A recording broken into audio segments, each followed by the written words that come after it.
I'm Kwame Holman for the Black Power Chronicles, today with Kwame Brown, former chairman of the DC City Council and now owner of his own renewable energy company. Kwame, thanks for being here. No, thank you. Thank you for having me. Very good. Kwame, we've been trying to put in perspective Marion Barry, his Black Power roots as first chairman of SNCC, and the philosophy of Black Power as it was observed in his administration. You go back with Mr. Barry a long way. Your father, who was a friend of mine, was one of Mr. Barry's earliest and most important supporters. You must have known him very early on. How, as a young person, did you perceive, well, you come from an activist family, but how did you perceive Marion Barry's activism, and when did you first hear the term Black Power, and how did you perceive that? Well, Marion Barry, in trying to put his whole administration or life into perspective, it's huge. You must have a very huge tank that you're going to try to fill up with this type of information. But I've known Marion Barry probably since 1975, since I was maybe 5, 6 years old. So we go back a very, very, very long way. And as you mentioned, my father, Marshall Brown, spent a lot of time with Marion Barry, very close with him in the early stages and the mid stages of his career. And so I've been hearing the phrase Black Power since I was probably able to hear words. As you well know, since we were very involved, my father was in the activist movement with SNCC and with all of the movement around of African Americans in this country. I remember H. Rap Brown being at the house, teaching my brother how to take apart a gun and put it back together. So we go way back, and it's interesting to see, the Marion Barry that I knew at 4 or 5 years old to the Marion Barry I knew at 44 years old and 45 years old, and being able to witness the Marion from the school board to the Marion, the mayor, to the Marion, the council member, to the Marion, the mayor, to the Marion, the council member, and friend of all times, as someone who always understood, if you talk to Marion Barry at any point in time, from the time I could understood what words really meant to the time that I was making decisions on behalf of people of the District of Columbia, Black Power was always a part of Marion Barry. Not understanding it probably at the age of 5, 6, 7, 8, but clearly understanding it at the age of 10, 11, 12, 13, where I had an opportunity to spend a lot of time, with the mayor and in his limo, and just seeing him as a African American man be unapologetic about being black, being unapologetic about saying it's okay to love yourself and to be a young black man in the 80s in the District of Columbia. Those are the things that kind of stuck out early on in terms of my interactions with him. A man that could walk the community and be loved by anyone. The man that could talk to the homeless man sitting on the street and maybe sit down on a curb, and not to give him money, but just to have a conversation. And then at the same time, someone tell him, hey, we got to get into, these people are waiting for you in this meeting. And he maybe get up off the curb and then walk into a business meeting with elite business people that didn't look like him, to talk about what we needed to do for people that are on the street, like the man that was sitting outside the curb that he was talking to.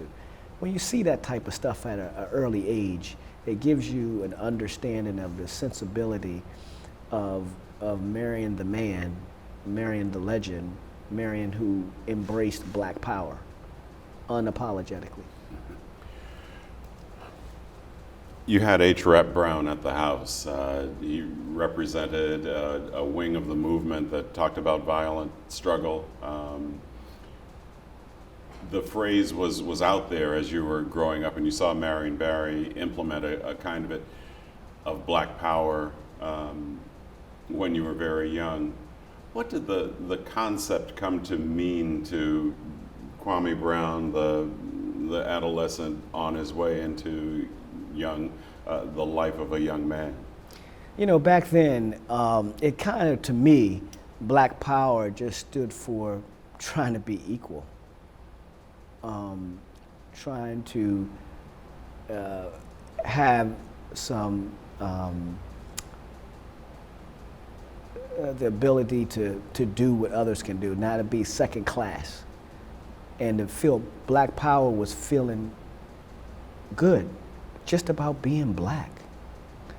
And so back when I was young, that's what I thought Black Power was. Yeah, we're fighting, but what are you fighting for? You're fighting for a number of things. One, to say it's okay to be a young black boy and black girl, even when people look at you differently, and you know as a young black kid, even as early as 5, 6, 7, or 8, that people looked at you a little different. It's okay to be black.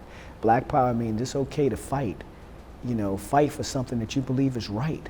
So Black Power then was about fighting for right, to be heard, to be respected in a way that you should be. Black Power was never, as a young kid, I thought, about a handout, right? And it was really about making sure, and this is how I felt as, you know, you're 7, 8, 9, 10 years old, you keep hearing Black Power and people are dancing to Black Power, then you see the Black Panthers, and then you have the SNCC, and then you have the Martin Luther King crew. There's a whole different array of people when you're 13, 14 years old, and you see people that have been part of those movements in each particular segment. Black Power meant something different to each one of those segments. And I was blessed to be able to hear and understand and learn from different individuals in each section to what their Black Power meant, which is, you know, something I didn't quite understand then, but as I grow up, I understand how relevant that is today. Back to your friend Marion Barry, you would, as a youngster, ride in his limo, talk to him, see him relating to people of all kinds in the Washington, D.C. community. He would get success electorally and begin moving forward, and you would come to be part of the Leadership Institute he set up. Talk about that period where you moved into that, what he may have said to you about it, what you thought that had to do with your own realization of Kwame Brown's vision of Black Power.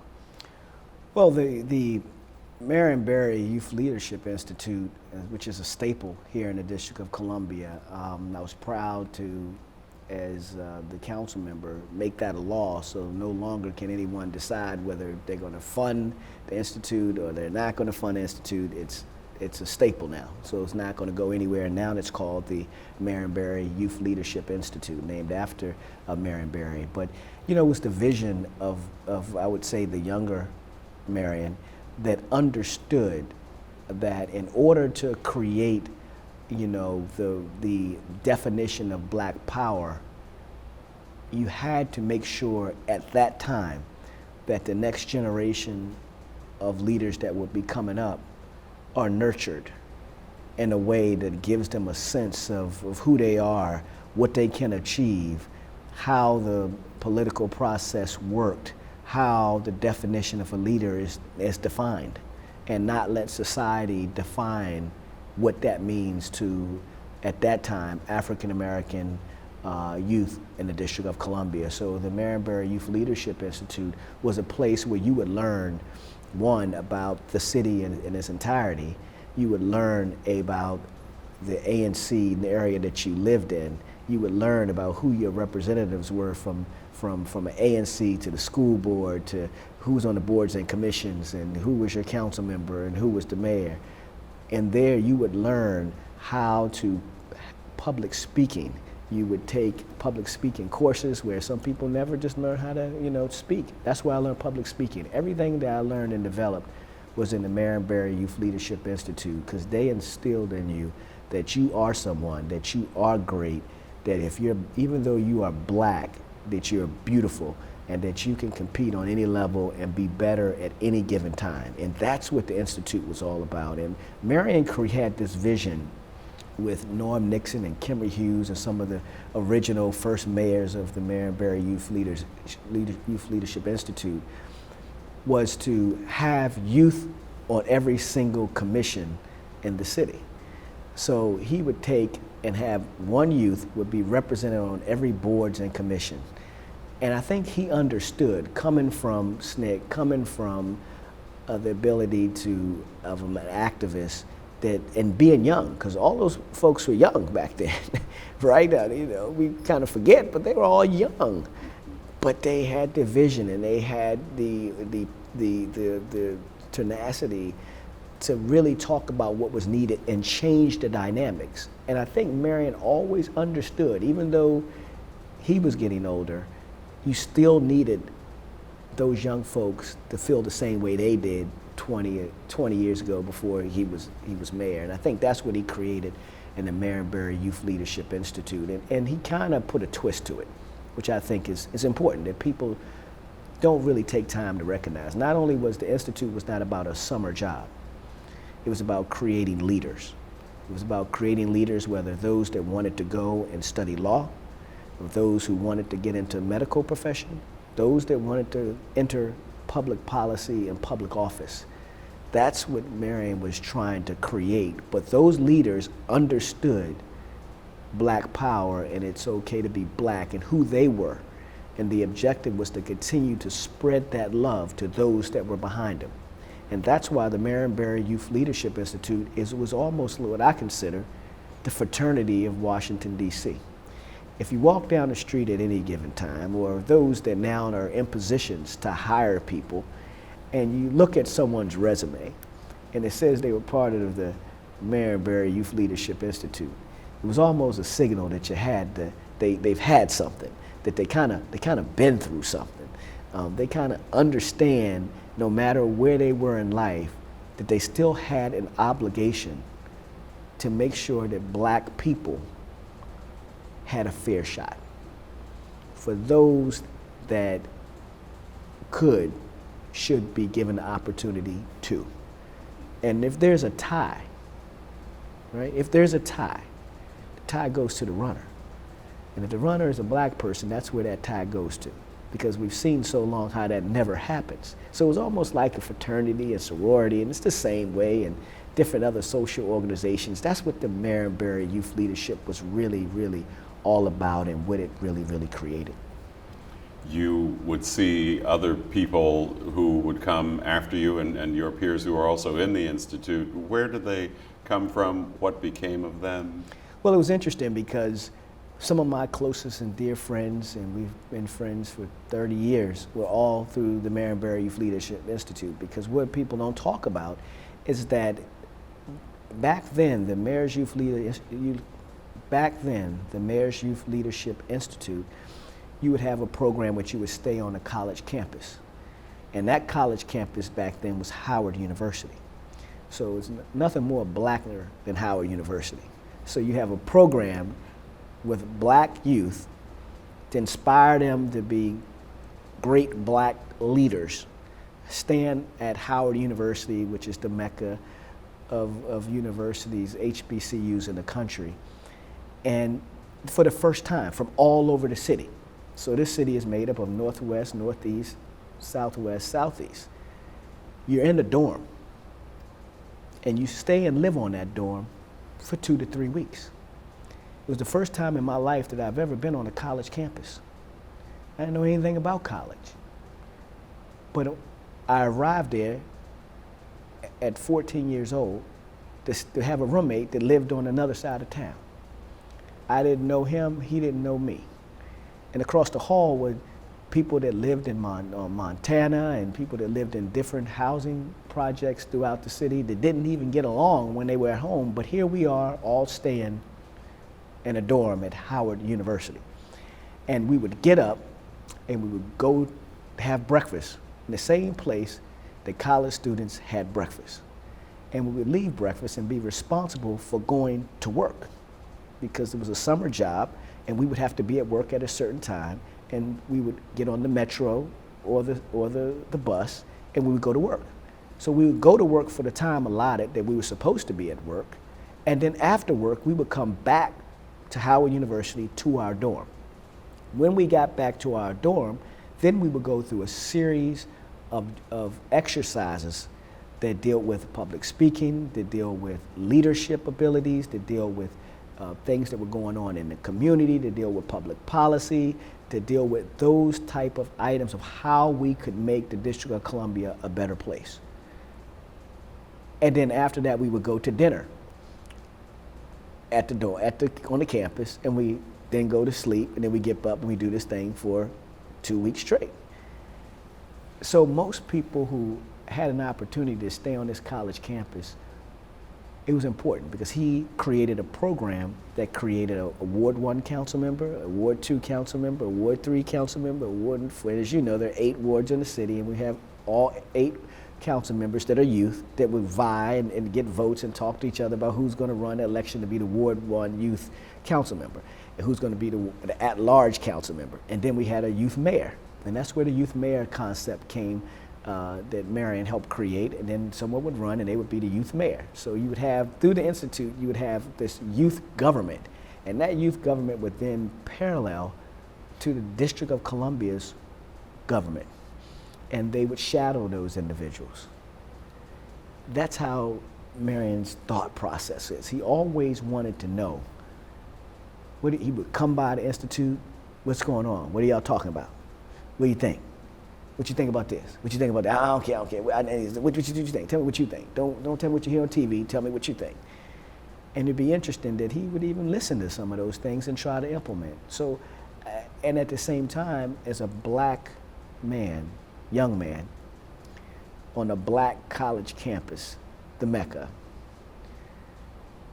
going to work because you had the responsibility that you still had to go to work every day, and being around people that you would never talk to outside of being in this program, it kind of gave you a sense of we're all great.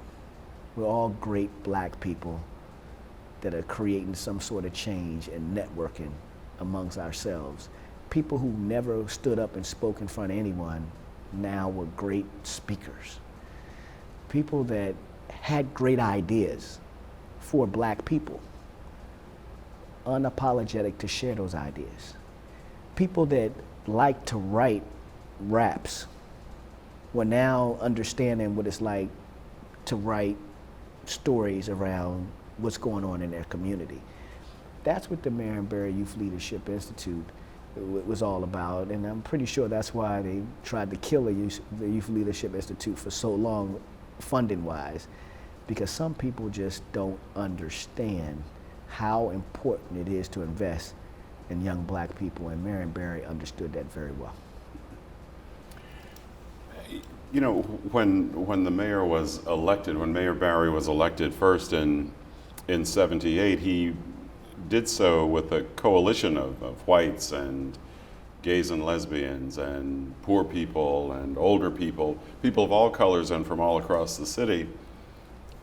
And yet he came with Black Power credentials and pursued Black Power. How was Black Power different from, in his vision, in your vision, from rights for gays or rights for women or taking care of the elderly? Well, I mean, Kwame, let's be honest. Marion Barry won the white areas of the city, right? We can divide it and say what they were, but he won the white areas of the city as a guy with a dashiki who came from an activist background, and he was talking about Black Power, but he won all the white areas of the city. And white people came out and supported Marion Barry. And he was running against Sterling Tucker. Sterling Tucker was a middle class, he believed in middle class black people and creating more middle class black people. It's crazy today that that's what we're really still trying to create, more middle-class black people. But of course, nobody wanted to create more middle-class black people then, but they liked Marion Barry with the dashiki, who said black power and power to the people, and they voted for Marion Barry over a guy who was talking about creating more black middle class, right? And helping people economically get in a situation where then they can help move the social. You can't move the social without economics. And I think if you've known Marion, and everyone knows this now, there's a young man who grew up admiring him to a guy who sat right next to him on the dais as a council member. Matter of fact, he said he wanted to sit next to me. He didn't want to sit anywhere else. So I've spent an incredible amount of my life hanging around Marion Barry. And he would even tell you can't move the social without economics. But at that time, Sterling Tucker was trying to create more economic power. But he lost to Marion with the dashiki, who was Go Black Power, and had a coalition of people who came out and voted for him. But as soon as Marion won, Marion didn't change. Marion is Marion. Marion was about black power. Marion was about finding ways to make sure that black people in this city had an opportunity to participate on a level playing field. Now, some would say, well, did he flip the switch? Did he change different? No, you and I just talked about the same Marion Barry that had Pride Incorporated. We talked about the same Marion Barry that on the school board who said we got to do something different to help poor people, especially black people. We're here talked about the same Marion Barry that says, you know, power to the people and had a dashiki, and, you know, clearly he was a black man who believed that it was okay to be black and to show his blackness. And now that he's mayor, it wasn't like he flipped the switch. He just said he thought it was okay and black people should be able to participate on every level of the government. And that's what Marion actually did. And ever since then, of course, I don't know if he won the white areas of the city, but he clearly won the rest of them. And you know how the rest of the story goes from there. But he believed that in order to create an opportunity, you had to do it from strength. And I think that he benefited from all of the intelligence, smartness of the SNCC movement. Marion had friends everywhere, and people that couldn't find a job other places, but they were smart and overqualified for jobs that they were on. Marion told them to come work for the District of Columbia government, and Marion gave them a job. And these are people in his early administration that you don't hear anything about none of those people not being qualified. You don't hear anything about how these individuals came in, Elijah Rogers and the rest of them, and they came and they ran this government the way it should be ran because they were qualified to do so, and they were the black, educated, understanding black people that came into the government and hired good people. And I think that that's which, you know, may be different today, but he had the ability to be able to do that, and he took full advantage of it. And tried to explain how young people was at the cornerstone of what Marion Barry was all about. Marion liked the youth, and he liked the seniors. He loved the seniors, and he loved the youth. He figured everyone else in the middle could fend for themselves. That's what he would tell me all the time. Everyone in the middle, they could fend for themselves. If you help the seniors and you create black power with our youth, then at some point, what you're creating for the youth, when they become seniors, will not be as needy as they are today, because our seniors have just been taken advantage of and never had the opportunity to be on a level playing field. So we want to get these youth to a level where they're able to give back and be able to help our seniors. So he believed in seniors and kids. And some people never understood why Marion, you know, focused on seniors and kids all the time. That was the reason to, especially low-income young people and low-income seniors, the way to change that paradigm is to empower the low-income young people such that they are economically strong when they become seniors. That sounds like rather a visionary approach. Yeah, and I think I think it's even a little bit further than that. That Marion clearly had a heart for those that were low income, and he also had a heart for those that were not low income but didn't understand their blackness. Because what Marion Barry was about is a black man. What Marion was about was empowering black people. And what Marion was about was not discriminating against those that wasn't black, but embracing those that were to tell them what their responsibility was for them that were not low income to still understand how they got to where they are and their responsibility to give back, which is a broader vision that people don't kind of talk about when they talk about Marion Barry. You know, we talk about the low income, but I've heard him have conversations with people that wasn't low income, and very intense conversations about what their responsibility is to give back, what their responsibility it is to create the next level of leaders, their responsibility to understand that they didn't get there by themselves and how they got there. And he wasn't unapologetic about telling his own people some of the things that they were missing out on, or mishaps that they had in terms of creating the next generation, which is different. People don't tell that story quite often, but I've heard him a number of times tell people who thought they had it all, how they got it all, and what their responsibility for having it all had to do with them making sure that the next generation actually succeeded. And that was part of his Black Power philosophy. Well, I mean, when you say Marion Barry, it's Black Power. So when you say Marion Barry, it's Black philosophy. When you just say the word Marion Barry, it incorporates blackness of every aspect that you can possibly think of, unapologetically. That's who he was. So if you ask the kid on the street right now about Marion Barry, describe one word, they're probably going to say black. They're probably going to say fighter. They're probably going to say, loyal. It's just Marion. And I've had the opportunity to see the Marion of the 70s, Marion of the 80s, Marion of the 90s, Marions of the 2000s, and then Marions of the 2010. So I've seen almost 5 generations of Marion Barry, which is incredible. I thought about it on my way over here and said, I don't know how many people have seen 5 generations of Marion Barry from different levels, from a kid to a college student to a professional working for President Clinton, to then actually sitting next to him creating public policy, to then sitting next to him giving him ideas and battling back and forth with him on why things should be different, to him calling me for advice, to me listening, because he's going to give you advice whether you call him or not.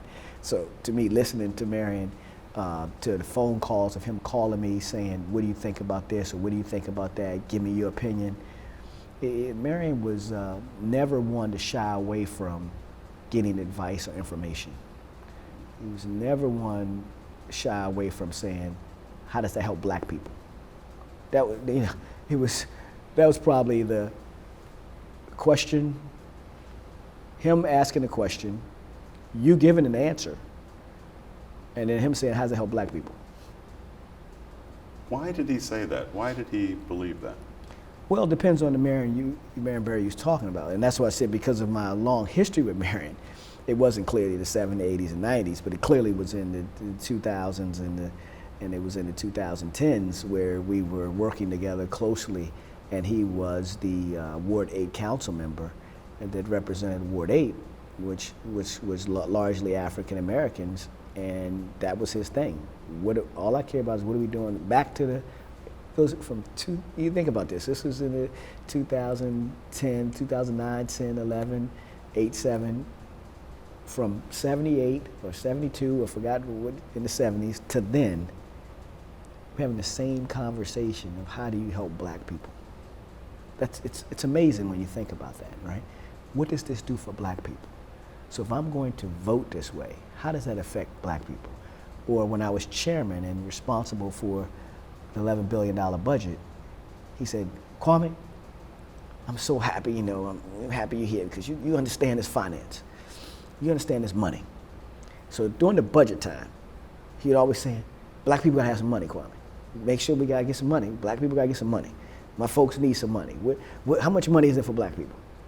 And it was interesting because you're talking about $11 billion budget, right? So you start looking at, what do you mean how much is it for black people? But I understood where he was coming from. And he knew that I knew where he was coming from. And what he wanted to know was the areas that needed the most. What are we doing to affect change? The dollars that we're spending, how are black people participating in those dollars? When it came to ownership, and I introduced an equity bill that requires 20% ownership, equity ownership in every project that takes place in the District of Columbia, Marion would always ask me, are the real black people that got the ownership? Who got the ownership? That was the first question. Who got ownership? You know, if they got ownership, then they can make decisions. They can make decisions, they can hire people. They can give people a chance. They'll be more likely to give people a second chance that need a second chance. That's what Marion was all about up until the day he passed away. Was that all right with other members of the council? Was that all right with the political class as you grew into it? Is it all right to say, how does this help black people? Kwame, you know that it's never all right. You know we live in a society that it's not openly okay to help black people. We have black people that won't help black people. We elect black people that we know they're not going to help black people. It's very difficult, and that's why I have so much respect for Marion Barry, to sit in a seat that you get elected for and make a conscious decision that you're going to try to help black people. There's no secret that we know the downfall at the time that happened to Marion Barry was all about the economic injustice that was taking place, that Marion wanted to create black millionaires. It was okay when Richard Nixon wanted to create black millionaires, but when Marion Barry wanted to create black millionaires, it became a problem. And when he started to create black millionaires using a system that was created to create non-black millionaires in the city, that's when Marion Barry's issues and problems came about. And I think that anytime you want to create wealth in the black community, and creating wealth is real black power. And we have to figure out what our definition of black power is. But when you create wealthy millionaires that have a sense of being black, then essentially you're creating real black power. When you own, when you control, when you have the ability to finance your deals and be the leader and decision maker in your deals, then you're more likely to hire black people that look like you, that have the educational requirements to meet those jobs. Then you have a real say-so to who works for you and who doesn't.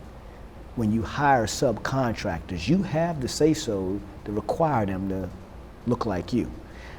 So I think that's where Marion was going. And clearly, I think that America had a different opinion of where they wanted to go with that. I think the Congress had a different opinion of where they wanted to go with that. I think that people that have been wealthy for years and have been robbing this city for a long time and holding people of color back, thinking that you can just, give them a job and they'll be fine. When Marion said we want to now own businesses at that time, and this is what, 30 years ago, 35 years ago or plus, we can't get that done now. And it's 2017 and we still can't figure out how do we get the 3 billionaires in America. So can you imagine a black mayor being a black man saying we're going to make black millionaires in the 80s at a time when Ronald Reagan was president of the United States? Yeah, that took guts. And that was a man who had the courage to do it. But he also took all those bullets for actually doing it. So, I sit here as a black man who's been in elected power, and I could tell you that I've seen black people who just want to be the spook sitting by the door. I've seen black people that had the ability to make the decision to create a better lifestyle for black people not do it. Right? So believe me, if we want to have real change and you have people of color in position to create the change and they don't create the change, then you can't blame white people for not creating change. Then did Black Power succeed? Did Marion Barry's concept, did the SNCC concept, did the Black Power movement concept of Black Power succeed over these 40 years? Well, I think SNCC clearly succeeded. As a baby of SNCC, it succeeded. And you, in my personal opinion, I think that you have inside any group, you have different elements. Those that still are on the fight the power Black Power movement and those that, benefit from what those that are actually out there still fighting for every single day to educate, to enlighten, to create change, to cause the ability to create a parity across the line. A lot of those people like my father, Marshall Brown, and others just never economically, financially benefited from that. But the people that did benefit from it, I think it's different today than it was in the earlier stages, because those people think that it's about them. They think they woke up and that they're good. I'll tell a story. It's interesting because now I can look back, and as a teenager, I would always say to myself, why are things the way they are, right? Because you don't really know. You see people fighting, saying Black Power, and you say, I'm just as good as the next person, and you say, then as I became 21, 22, my conversations used to always be, you guys aren't helping create the next generation, right? Because I think we went through a time in America where as some people had an opportunity, and when they got the opportunity at a later age than they normally would have, they were trying to create this economic parity to grow.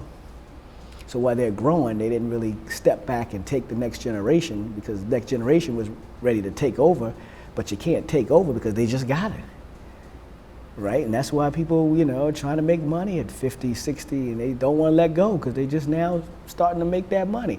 But those young people that are 25 and 30, they're trying to break in. And no one's really going back to grab them. If you really talk to young people and ask them, are people really giving, we have some people that do. But let's be honest, most of the people aren't, right? They're not ready to give it up. That's why you have people still 65, 70, still trying to hold on and do things the way that they used to do them, and their businesses are pretty much, once they go, that's it, right?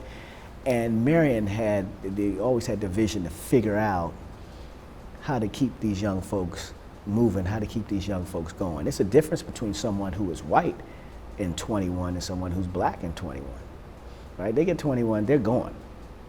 The opportunity's there. We're now trying to fight them and compete against them, and then compete against older black people who don't want to let young black folks in. And that's why young black folks get frustrated. And that's why they decide to move in a different route. So it's interesting that I'm old enough now that I see some black folks that all start off with Black Power 40 years ago. But as I mentioned, Black Power is different depending on who you're talking to.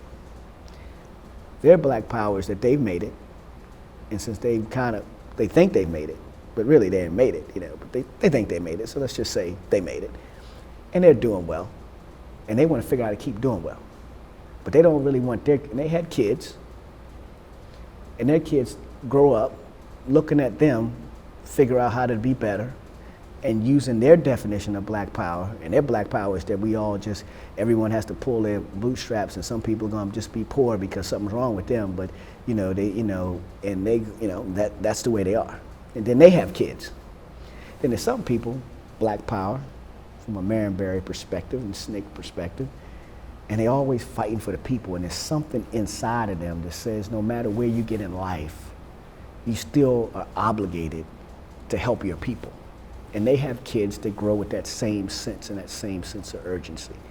And then they have kids to teach their kids that. And as I now have kids myself, I see some of my friends, and I see their parents that are backwards. They're backward African-American people. And I see their kids, who are my kids' friends, that are the same way.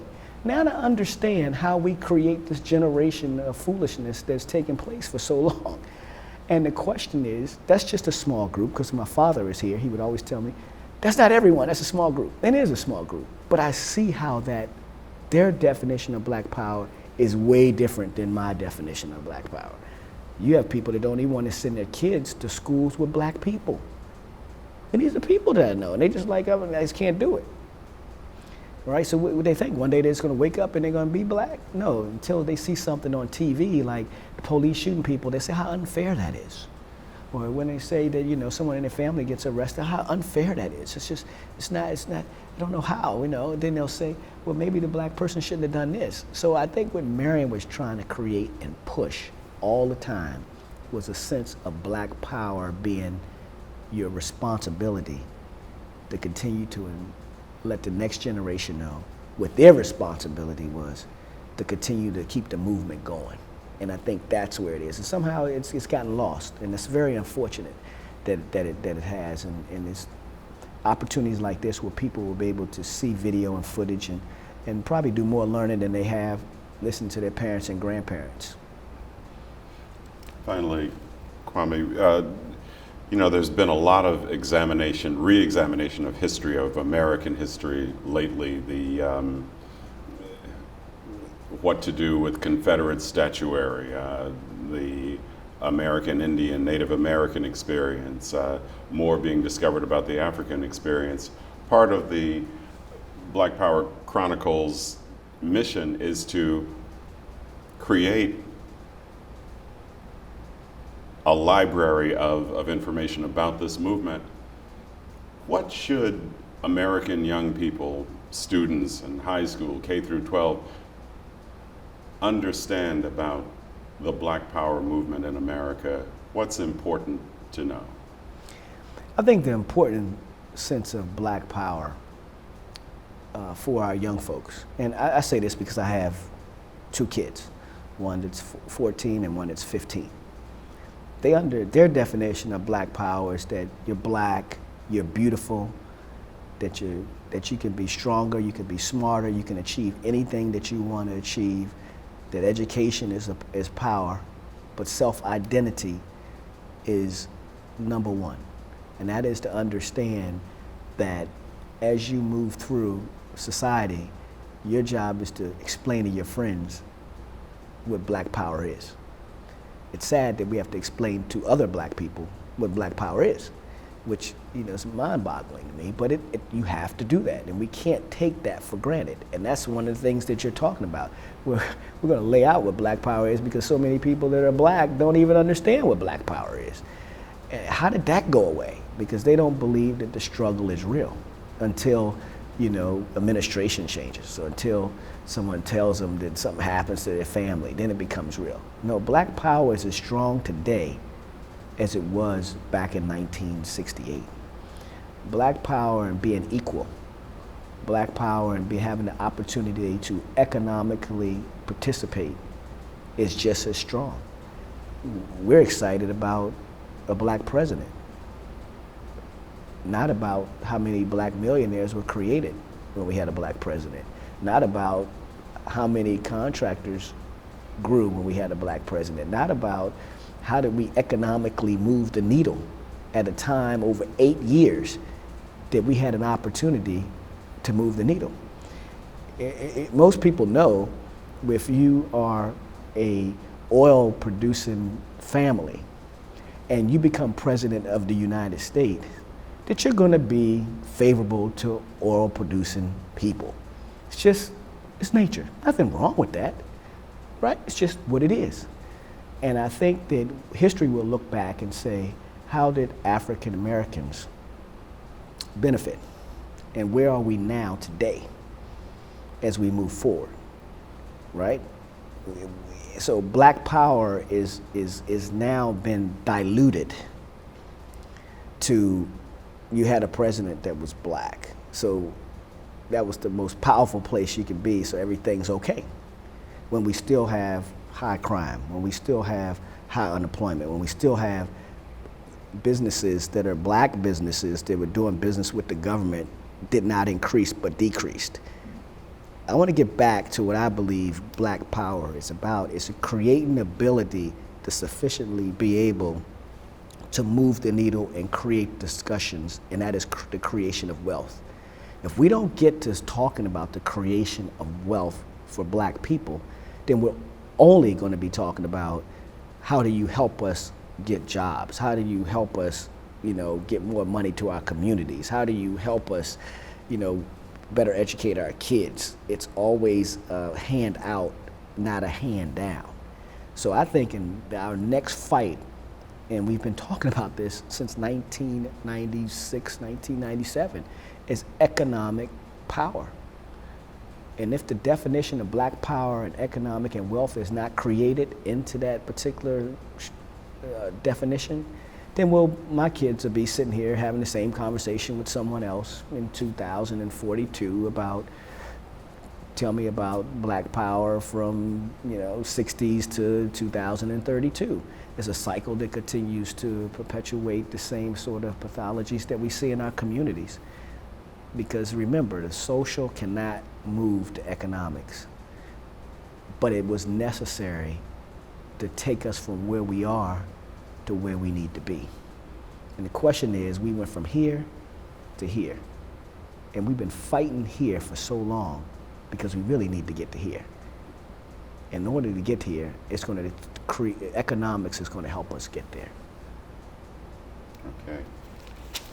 Give me a second. I want to look at a couple of things and make sure that. I'm sorry, I just got to tell you how I feel. So that. I don't know it no other way. Excellent. Okay. Yeah. Yeah,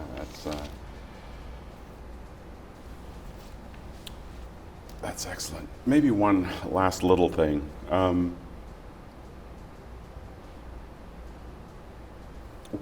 Whatever it is about black power was instilled in you, and it will remain in you forever. Yeah, it will. I mean, I think the Legacy Project itself is so important. The ability to touch folks at different stages of where they are in their black power experience is important. I think that the Legacy Project and giving factual information about history is so important. As you and I know, there's so much stuff that's just not true that's floating around here, right? And for people to hear it from people that have been through it and experienced it, I think is going to be an eye-opener for so many throughout this country, but more importantly, so many throughout the world who now have ability to tap in to hear about this story. It's not about just people here in the United States, it's people all overseas that really want to know what the black power experience and story really is. So when you talk about black power and its experience, I can go back to May the 2nd. I was in a hospital bed next to my father, and he was dying. And we didn't know at that time, but we figured that he was dying. And he looked at me because he was trying to get to a rehab center, thinking that he could try to make this thing work. And they told him that, no, the places you want to go, you can't get into because they're full. And he looked and he said, there's probably no black people in these places. And so he looked at me and I said, I'm gonna get you into the best facility we can get you into. So I left.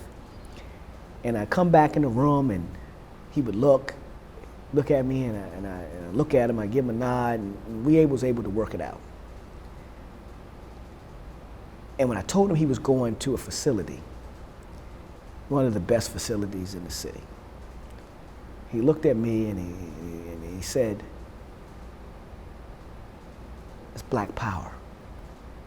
And I didn't understand what he's saying, right? He said, black power, remember, black people can do anything. You can do anything. And he told my sister, he said, I told you, he get it done.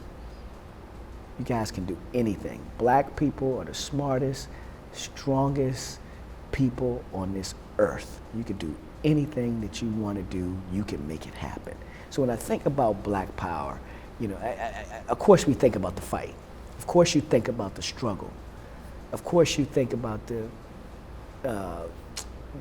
not being equal and equality. But I also think about black power as where we're going.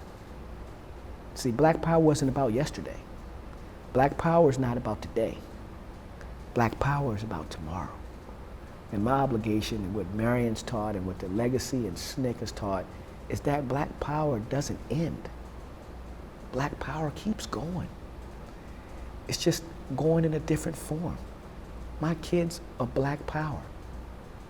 They understand black power. What that black power means is achievement. What that black power means is success.